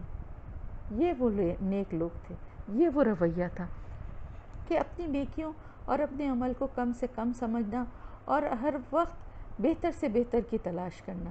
تو یہ ہے اطاعت گزاری. پھر منفقین، خرچ کرنے والے، یہ بھی بہت بہت بڑی اور بہت پیاری کوالٹی ہے اللہ کی راہ میں خرچ کرنے والے لوگوں کی. اب منفقین کی ڈیٹیل تو بہت ہم سورہ بقرہ میں بھی پڑھتے آئے کہ کہاں کہاں خرچ کرنا ہے، کن کن جگہوں پہ، کن کن لوگوں پہ کس کس طریقے سے خرچ کرنا ہے. لیکن یہاں پر جو اصل بات آ رہی ہے وہ اللہ کی راہ میں خرچ کرنا، اور اللہ کی راہ میں بھی ایسے لوگوں کے لیے، ایسے کاموں کے لیے جو دین کی اشاعت کے لیے ہوں، جس سے کہ ایسے لوگوں کی مدد ہو جیسے کہ جو دین کی تبلیغ کا کام کر رہے ہیں یا جو دین کی تدریس کا کام کر رہے ہیں. پڑھانے کا کام کر رہے ہیں، سکھانے کا قرآن کو کام کر رہے ہیں، ایسے لوگوں کی مدد کرنا، ایسے اداروں کی مدد کرنا. آپ دیکھیں نا مسجدیں ہیں، یہ سب ان کے وہاں پر مدرسے ہوتے ہیں، وہاں پر ایسے لوگوں کی مدد کرنا، ایسے لوگوں پہ خرچ کرنا. مدد کرنا تو سوری بہت غلط بات میں نے کہی، خرچ کرنا، اپنے مال کو خرچ کرنا. مدد تو آپ اپنی کریں گے، ایسے کاموں میں اللہ کی راہ میں خرچ کر کے آپ اپنی مدد کر رہے ہیں، ان پہ خرچ کر کے آپ اپنی مدد کریں گے، ان کے لیے آسانیاں پیدا کریں گے تو اللہ پاک آپ کے لیے آسانیاں پیدا کرے گا. تو خرچ کرنے کی تو بہت ساری ڈیٹیل اس سے پہلے ہو چکی ہے، آگے بھی انشاءاللہ جب آئے گا تو پھر اور ڈیٹیل میں بھی ہم کر لیں گے. والمستغفرین، اور بخشش مانگنے والے، بالاسحار، یعنی اس سے پہلے دیکھیے بخشش مانگ رہے ہیں نا، وہ پہلے ہی بخشش مانگ رہے ہیں. اوپر کی آیت میں کیا ہے کہ آمنا فاغفر لنا، بخش دے ہمیں، معاف کر دے ہمارے گناہ. لیکن یہاں پر مستغفرین، اب یہاں پر جو بخشش مانگی جا رہی ہے یہ کون سی بخشش ہے؟ یہ وہ بخشش ہے جو تنہائی میں سحری کے وقت، یعنی تہجد کا جو لاسٹ ٹائم ہوتا ہے سحری سے پہلے کا، جس وقت کی نیند بہت پیاری اور بہت گہری ہوتی ہے، یہ وہ وقت ہوتا ہے جس وقت اللہ کے نیک بندے اپنی نیندوں کو قربان کر کے اٹھ جاتے ہیں اور پھر رو رو کے اللہ سے اپنے گناہوں کی معافی مانگتے ہیں. یہ وقت جو ہے نا یہ بہت پیارا وقت ہے. اور اس وقت کی جو ہے نا ہمیں ایک رسول اللہ صلی اللہ علیہ وسلم سے یہ بھی روایت ملتی ہے، بخاری و مسلم سے بلکہ یہ حدیث میں ہم موجود ہے کہ اللہ تبارک و تعالی ہر رات آخری تہائی رات باقی رہتے ہوئے آسمان دنیا پر اترتا ہے اور فرماتا ہے کہ کوئی سائل ہے جسے میں دوں، کوئی دعا مانگنے والا ہے کہ میں اس کی دعا قبول کروں، کوئی استغفار کرنے والا ہے کہ میں اسے بخش دوں. یعنی کہ کتنی پیاری اللہ کی طرف سے کتنی بڑی رحمت اور کتنی بڑی آفر ہے. لیکن ہم کتنا اس سے فائدہ اٹھاتے ہیں، کتنا ہم اس سے فائدہ اٹھاتے ہیں. ہمیں 27ویں رجب کی شب اور ہمیں شب برات تو خوب یاد رہتی ہے کہ اس میں رات رات بھر ہم پڑھیں اور نوافل پڑھیں اور یہ کریں، جو کہ صحیح بھی نہیں ہے. لیکن جو روز کی ایک آفر، اسپیشل آفر لگی ہوئی ہے ہمارے لیے، جو روز اللہ کی طرف سے دعوت ہے ہمارے لیے، ہم اس دعوت کے پر کتنا لبیک کہتے ہیں، ہم اس سے کتنا فائدہ اٹھاتے ہیں. سب سے اچھا وقت وہی ہے جو اللہ نے بتایا ہے نا کہ بالاسحار، یعنی سحری کے وقت، یعنی وہ جو تہجد کا رات کا آخری تہائی حصہ ہے، اس وقت جو اللہ سے بخشش مانگتے ہیں. یہ وہ لوگ ہیں، یہ وہ کوالٹیز ہیں جو ان لوگوں میں شامل ہیں، ان لوگوں میں موجود ہیں جو اللہ کے نیک بندے ہیں، جو اللہ پہ ایمان لائے ہیں اور اللہ کی رضا چاہتے ہیں.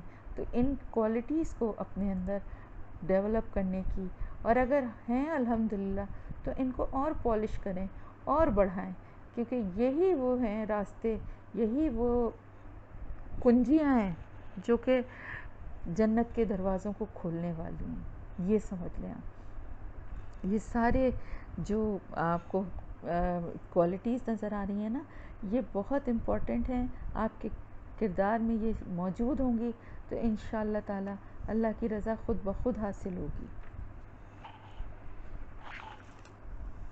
شہد اللہ انہ لا الہ الا ہوا، شہدہ، گواہی دی اللہ نے. اب آپ یہ دیکھیے کہ کس بات کی گواہی اللہ دے رہا ہے، کہ بے شک وہ کوئی الہ نہیں سوائے اس کے، یعنی وہی ہے الہ. اللہ پاک خود اس بات کی گواہی دے رہا ہے. اب اس سے بڑھ کر اور کیا بات ہوگی، اس سے بڑھ کر گواہی کس کی ہوگی؟ اللہ سے بڑھ کے کس کی گواہی ہو سکتی؟ کسی کی بھی نہیں ہو سکتی نا. تو اللہ جس چیز کے بارے میں گواہی دے رہا ہے اس میں تو پھر اب کوئی شک و شبہ رہ ہی نہیں گیا کہ اس کے علاوہ کوئی بھی الہ نہیں ہے، یعنی کوئی بھی عبادت کے قابل نہیں ہے، اس لائق ہے ہی نہیں کہ اس کی عبادت کی جائے. اور والملائکۃ واولو العلم قائما بالقسط. پھر اس گواہی کو آگے، یعنی پہلے تو اللہ کی گواہی، اس کے بعد فرشتوں کی گواہی، یعنی فرشتوں نے بھی اس بات کی گواہی دی. اور پھر علم والے، یعنی جو لوگ علم رکھتے ہیں، کس چیز کا علم؟ کتاب کا علم، وہ اللہ کے وجود کی گواہی دیتے ہیں کہ اللہ کے سوا کوئی معبود نہیں، کوئی عبادت کے قابل نہیں، کوئی الہ نہیں ہے۔ تو علم والوں نے بھی اس کی گواہی دی۔ اور قائم بالقسط، یعنی وہ قائم ہے عدل کے ساتھ، یعنی وہ ایسی ذات ہے کہ جو عدل و انصاف کے ساتھ قائم ہے۔ اور عدل و انصاف کیا ہے؟ یہ پوری دنیا کا نظام جس پہ چل رہا ہے، ایسا عدل و انصاف ہے۔ اور وہی عدل و انصاف جو کہ آخرت میں اللہ پاک کے رحمت سے ہمیں نظر آئے گا۔ تو وہ قائم ہے ازل سے ابد تک، اور وہی دنیا میں بھی عدل کے ساتھ قائم ہے، اور آخرت میں بھی اس کا عدل قائم رہے گا انشاءاللہ تعالی۔ تو یہ گواہی دیتا ہے کون؟ اللہ، اور پھر اس کے فرشتے، اور پھر ہر علم والا جو اللہ کو مانتا ہے، اللہ کو جانتا ہے، کتاب کا علم رکھتا ہے، اللہ پہ ایمان رکھتا ہے، وہ اس چیز کی گواہی دے رہا ہے۔ اور نہیں اختلاف کیا ان لوگوں نے جو کہ کتاب دیے گئے تھے بعد اس کے جب ان کے پاس علم آ گیا، یعنی اس دین مختلف الذین، اور نہیں اختلاف کیا ان لوگوں نے جنہیں کہ کتاب دی گئی تھی۔ یعنی اب ایک ان لوگوں کا ذکر ہو رہا ہے جو کہ اہل کتاب ہیں۔ کون ہے اہل کتاب؟ یعنی عیسائی اور یہودی، یہ ان کا ذکر ہو رہا ہے کہ اصل افسوس کی بات کیا ہے کہ اختلاف کس نے کیا اس بات سے؟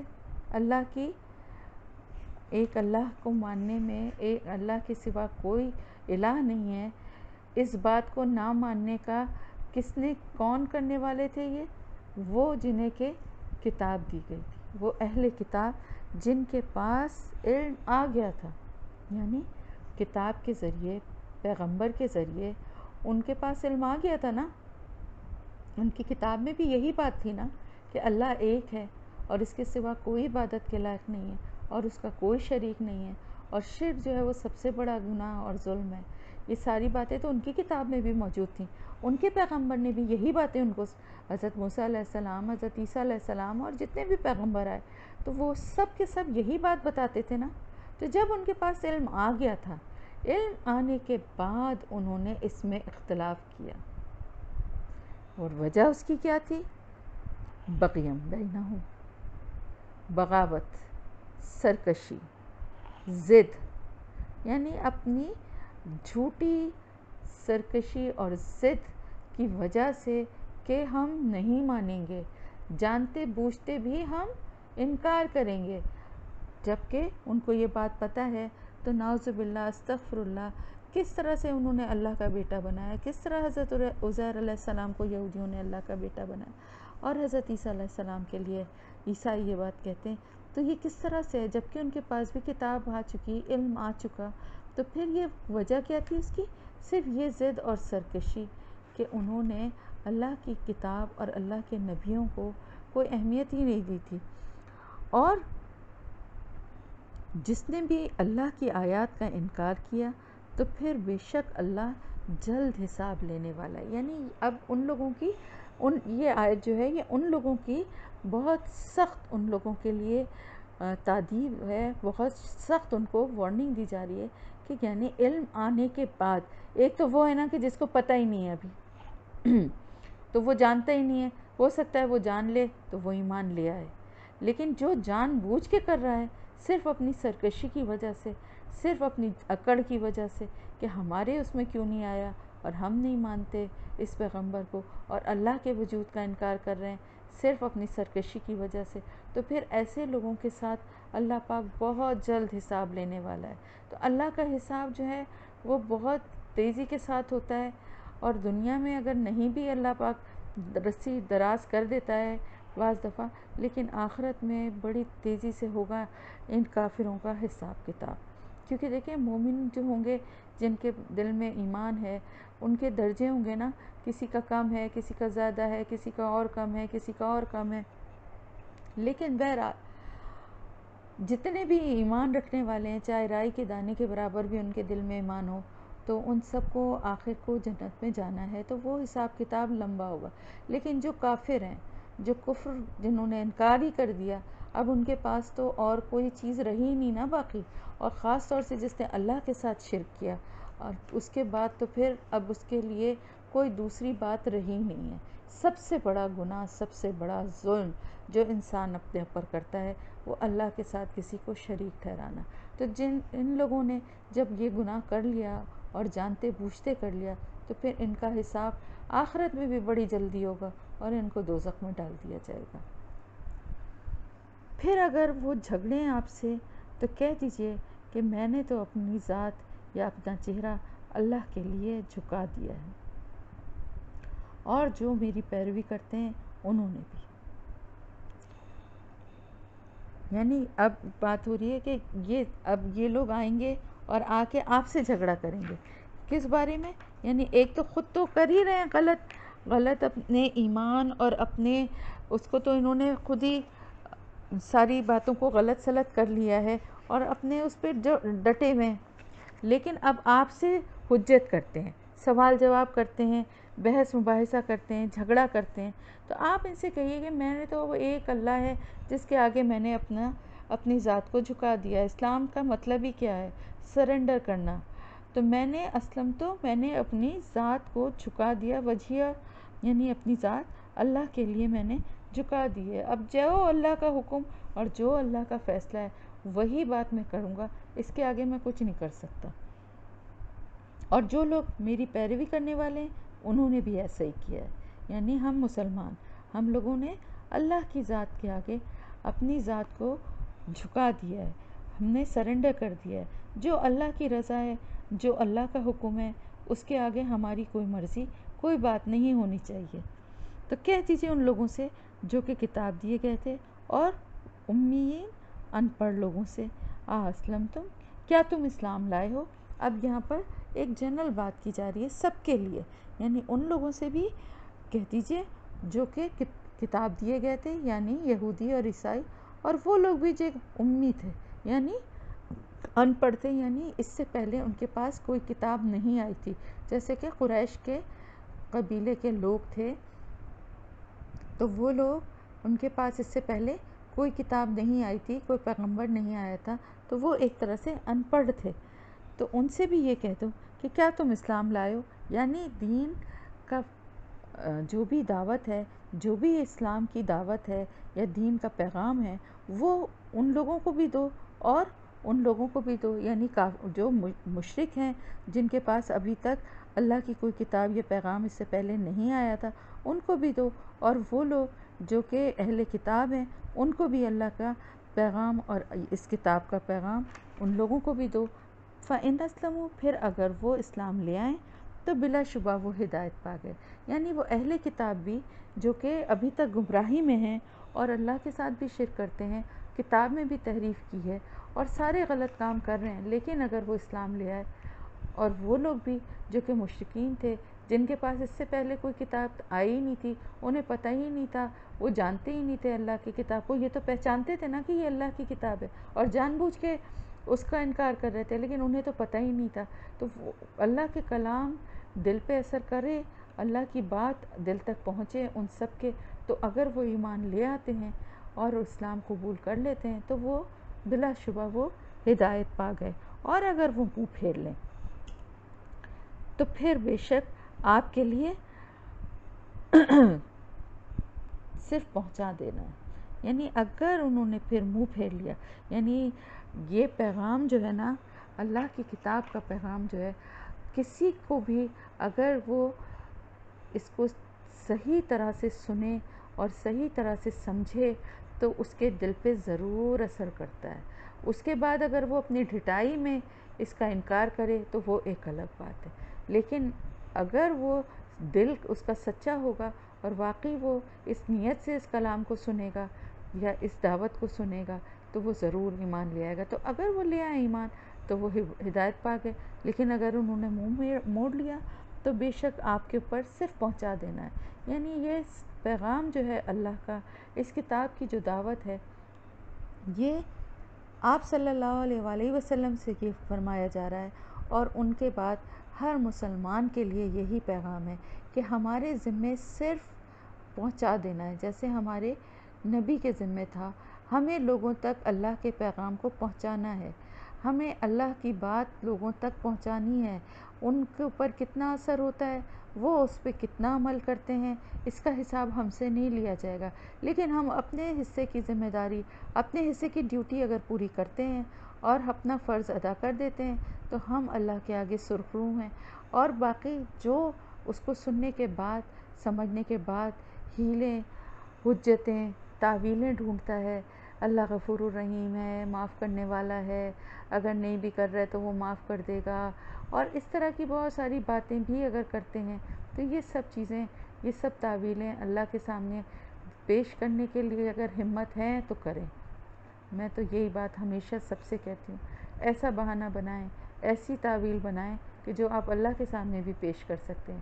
اگر پیش کر سکتے ہیں تو پھر آپ وہی ایکسکیوز دنیا میں بھی دیجیے، اور اگر نہیں پیش کر سکتے تو یہیں اپنی اصلاح کر لیجیے، کیونکہ ہمارے ذمے صرف اللہ کے پیغام کو پہنچانا ہے۔ اس کے بعد کون کتنا عمل کرتا ہے اس کا سوال ہم سے نہیں ہوگا، ہم کتنا عمل کر رہے ہیں اس کا سوال ہم سے ہوگا۔ میں آپ لوگوں کو پڑھا رہی ہوں، میں آپ لوگوں کو تفسیر بتا رہی ہوں، اب آپ کے دل پہ کتنا اس کا اثر ہوتا ہے اور آپ اس کے بعد اپنے عمل میں کتنی تبدیلی لاتے ہیں، وہ آپ کا اور اللہ کا معاملہ ہے۔ اگر آپ نے اس سے ہدایت پا لی، اگر آپ نے میرے بتانے اور میرے پڑھانے سے کچھ سیکھ لیا اور اپنے رویے اور عمل میں تبدیلی لے آئیں تو بہت خوشی کی بات ہے، اور یقیناً اس کا اجر مجھے بھی ملے گا۔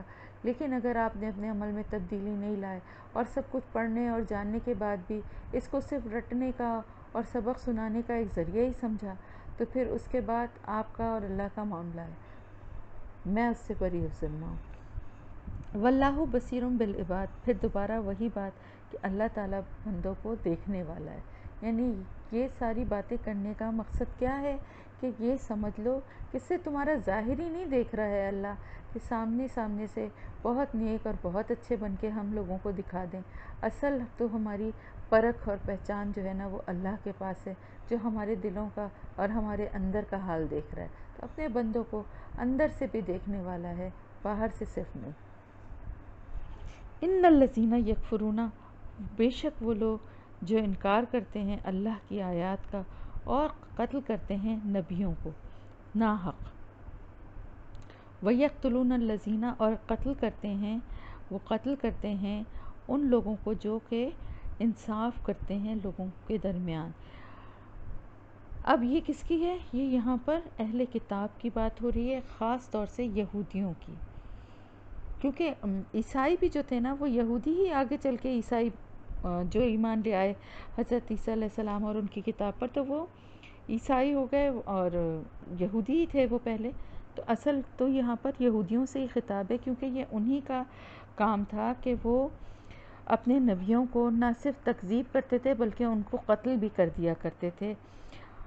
اور آپ صلی اللہ علیہ وسلم نے فرمایا کہ بنی اسرائیل نے 43 نبیوں کو دن کے اول حصے میں ایک ہی ساتھ میں قتل کیا، پھر 170 بنی اسرائیل کے وہ ایماندار جو انہیں روکنے کے لیے کھڑے ہوئے تھے، انہیں بھلائی کا حکم دے رہے تھے اور برائی سے روک رہے تھے، ان سب کو بھی اسی دن کے آخری حصے میں مار ڈالا۔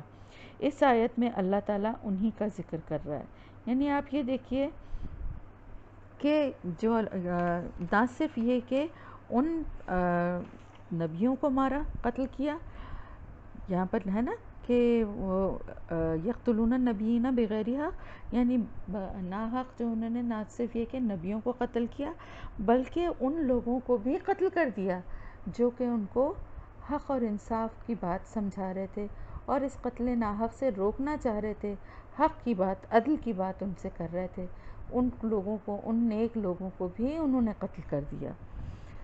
ایسے لوگوں کے لیے کیا ہے؟ فَبَشِّرْهُم بِعَذَابٍ أَلِيمٍ، کتنا خطرناک اللہ پاک کا انداز یہاں پر ہے کہ جس سے رونگٹے انسان کے کھڑے ہو جانے چاہیے۔ فَبَشِّرْهُم، تو خوشخبری دیں انہیں۔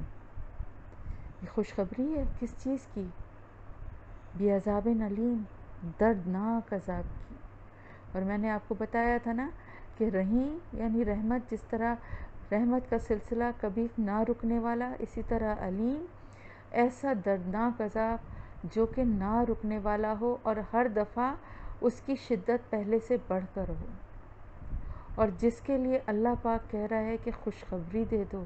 یعنی یہ اللہ کا کتنا ایک سخت اور تنزیہ انداز ہے کہ یہ خوشخبری ہے، یہ خوشخبری ان کے لیے ہے. یعنی کتنے بڑے عذاب کی بات ان کو یہ کہی جا رہی ہے ان کے لیے طنز کر کے کہ تمہارے لیے یہی خوشخبری ہے، اب تمہارے لیے اس کے علاوہ اور کوئی خوشخبری نہیں ہے. اس کا مطلب یہ ہے کہ اب کوئی اچھی خبر تمہارے لیے ہے ہی نہیں تمہاری اس حرکت کے بعد. کیونکہ آپ کو پتہ ہے کہ نبیوں کو قتل کرنا سب سے بڑا گناہ ہے. یعنی آپ کو میں نے بتایا تھا نا کہ قتل کرنا ہی کتنا بڑا گناہ ہے، اور آخر قیامت کے دن سب سے پہلے جو ہے قتل کے جو وہ ہوں گے مقتولین جو ہیں وہ سب سے پہلے اللہ تعالیٰ کے سامنے حاضر ہوں گے، اور اپنے جیسے کسی کا سر کسی نے کاٹ دیا یا کسی اور طرح مارا تو وہ اسی حالت میں خون بہتا ہوا اپنا سر ہاتھ میں لے کے اور اسی طرح حاضر ہوگا اور بتائے گا کہ فلاں فلاں نے یعنی مجھے قتل کیا تھا. تو سب سے پہلے ان کے فیصلے ہوں گے.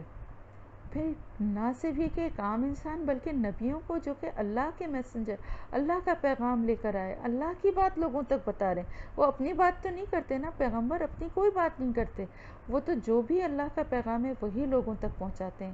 تو ان کو قتل کرنا یعنی ڈائریکٹ اللہ کی نعوذ باللہ استغفر اللہ اللہ کی اس پر حملہ کرنا ہے نا. تو اس کی سزا اور اس کا عذاب بھی بہت بڑا ہے. اولئک الذین حبطت اعمالہم، یہی وہ لوگ ہیں ضائع ہو گئے جن کے اعمال دنیا میں اور آخرت میں کوئی بھی ان کا مددگار نہیں ہے. وما لہم من ناصرین، کوئی بھی ان کا مددگار آخرت میں نہیں ہوگا. یعنی دنیا میں تو انسان بعض دفعہ یہ سارے کام کر کے ہو سکتا ہے کہ بچ جائے، یعنی قتل ناحق کرے. نبی تو خیر نہیں، آپ صلی اللہ علیہ وسلم کے بعد تو نبوت کا سلسلہ تو ختم ہو گیا ہے، لیکن وہ لوگ جو حق کی بات کرتے ہیں، جو عدل کی بات کرتے ہیں اور جو لوگوں کو نیکی کی طرف بلاتے ہیں اور برائیوں سے بچنے کا اور رکنے کا کے بارے میں ان کو بتاتے ہیں، حکم دیتے ہیں، ان لوگوں کا قتل بھی یہاں پر اس آیت میں وہ لوگ بھی شامل ہیں. اور آپ دیکھیں کتنے دیندار لوگ، کتنے بڑے بڑے دین کے جو عالم تھے ان کو کتنی بے دردی سے قتل کیا گیا، کتنی بے دردی سے وہ شہید ہوئے ہیں. اور اکثر پچھلے دنوں تو بہت سننے میں آتا تھا اور بہت سے علماء کرام کے بارے میں پتہ چلا کہ ان کو شہید کر دیا گیا. کس بات پہ، کیوں شہید کیا گیا، کیا قصور تھا ان کا؟ اگر کسی کو کسی بات پہ کسی سے اختلاف بھی ہے تو یہ بات کیوں بھول جاتے ہیں کہ یہ دین کی بات بتانے والے اللہ کے نیک بندے ہیں اور ان کے ساتھ اللہ پاک کا خاص ایک اللہ کا تعلق ہے، یہ اللہ سے خاص طور سے جڑے ہوتے ہیں. ان کو قتل کرنا بہت ہی بڑا، قتل تو ویسے ہی کسی کو بھی کرنا بہت بڑا گناہ ہے، لیکن ایک عجیب سا معاشرہ اور ایک عجیب سا رویہ بن گیا ہے یہاں لوگوں کا کہ لوگوں میں نفرت اور غصہ اتنا زیادہ ہے. لوگ بہت آسانی سے دوسروں کو غلط اور یہاں تک کہ کافر ٹھہرا دیتے ہیں. آپ کا اختلاف جو کچھ بھی ہو، کسی سے بھی ہو، لیکن آپ کو یہ حق کسی نے بھی نہیں دیا کہ آپ اللہ کے کسی نیک بندے کو قتل کر دیں، بلکہ آپ کسی کو بھی قتل کریں، آپ کو یہ اختیار اللہ تعالیٰ نے نہیں دیا ہے. نہ کہ ان لوگوں کا جو کہ عالم دین ہوں، جو کہ دین کی بات کرتے ہوں، لوگوں کو اچھی بات بتاتے ہوں، برے کاموں سے روکتے ہوں، ایسے لوگوں کا قتل جو ہے نا، یہ آیت بھی ان لوگوں کے لیے بھی ہے کہ ان کے لیے بھی دنیا میں تو وہ شاید بچ جائیں. ہمارے یہاں تو قانون کی بہت سی ایسی کمزوریاں ہیں جس کی وجہ سے بعض سر لوگ، اول تو لوگ پکڑے ہی نہیں جاتے، لوگ آتے ہیں اور اس طرح سے علماء دین کو شہید کرتے ہوئے اور گولیوں سے، فائرنگ سے، یا گھس کے بعض دفعہ مسجدوں اور مدرسوں میں بھی اس طرح سے قتل کیا ہے اور اس کے بعد غائب ہو جاتے ہیں. اور اگر پکڑے بھی جائیں تو بہت ہی کم ایسا ہوتا ہے کہ ان کو سزائیں ملیں جیسی کہ ان کو ملنی چاہیے. تو وہ دنیا میں اگر اپنے آپ کو کسی طرح سے بچانے میں کامیاب ہو بھی گئے، اللہ پاک نے کیا فرمایا کہ ضائع ہو گئے ان کے اعمال. ٹھیک ہے انہوں نے بھاگ کے چھپ کے اپنے کو بچا لیا یا پیسے دے کے اپنے کو بچا لیا، لیکن ان کے سارے اعمال، ان کی نیکیاں تو دنیا میں ضائع ہی ہو گئیں، اب ختم ہو گئی سب کچھ، اب وہ کوئی ان کے پاس عمل بچا نہیں ہے ان کو بچانے والا، اور آخرت میں ان کو کوئی بچانے والا مددگار نہیں ہوگا۔ دنیا میں تو چلو ان کے پاس ذرائع تھے نا، اگر ان کی بیک پہ کچھ لوگ تھے بااثر، یا وہ خود اتنے پیسے والے تھے، یا کہیں بھاگنے چھپنے کے ٹھکانے رکھتے تھے، تو انہوں نے اپنے آپ کو دنیا میں بچا لیا، لیکن اللہ کے غضب سے نہیں بچ سکتے۔ مجھے تو یقین ہے کہ ان لوگوں کا دنیا میں بھی بہت برا انجام ہوتا ہوگا، اور آخرت میں تو ان کو کوئی بچانے والا نہیں ہے، کوئی ان کا مددگار نہیں ہے۔ وہاں پہ کیا لے کر آئیں گے؟ کس چیز کو اپنا مددگار، کس بااثر انسان کو اپنا مددگار بنائیں گے؟ کس سونے چاندی کے روپوں کے ڈھیر کو لا کے اللہ کے سامنے پیش کریں گے اپنی بچت کے لیے؟ وہاں کوئی مددگار نہیں، وہاں تو یہ سب چیزیں کام ہی نہیں آنے والی، وہاں تو صرف کام آنے والے ہیں اعمال، اور جس کے اعمال ہی ضائع ہو گئے تو پھر اس کا اور کیا کون مددگار ہوگا؟ کیا نہیں تم نے دیکھا ان لوگوں کی طرف جو کہ دیے گئے ایک حصہ کتاب میں سے وہ بلائے جاتے ہیں اللہ کی کتاب کی طرف تاکہ وہ فیصلہ کرے ان کے درمیان، پھر منہ پھیر جاتا ہے ایک فریق ان میں سے اور وہ منہ موڑنے والے ہیں۔ اب یہ بات جو آ رہی ہے نا، یہ یہود و نصارہ کے بارے میں بات آ رہی ہے کہ وہ لوگ جنہیں ایک حصہ دیا گیا، یعنی وہ کتابیں جو دی گئی ہیں توریت اور انجیل، وہ ایک ایک حصہ ہیں، اور اصل اب جو کتاب ہے یعنی یہ قرآن، اس کی طرف جب انہیں بلایا جاتا ہے تاکہ وہ فیصلہ کرے ان کے درمیان، کس بات کا فیصلہ کرے؟